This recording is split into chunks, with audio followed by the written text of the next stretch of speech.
দেখেন এই যে সামনে কোরবানি ঈদ, অনেক সুন্দর সুন্দর গরু। এই যে দেখেন এগুলা কোনো অসাধু ব্যবসায়ী যেন কখনো না পারে যে এইগুলা গরুরে এই যে পামবড়ি এই সেই খাওয়ায়া মোটা পাতাজা বানাইতে। তাদেরকে দৃষ্টান্তমূলক শাস্তির আইনের আওতায় আনা হবে।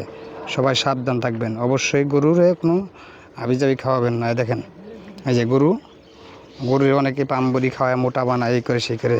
তারা সাবধান হয়ে যাবেন বললাম।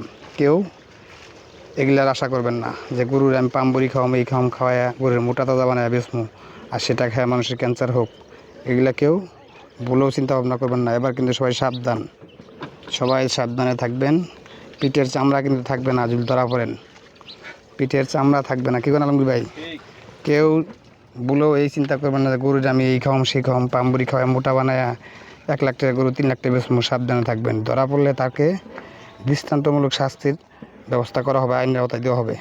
তাকে যেখানে পাবেন সেখানে ধরে গণধুলাই দিবেন। কেউ যদি গরুরে এই সেই খাওয়ায় বুংবাং খাওয়ায় অবশ্যই।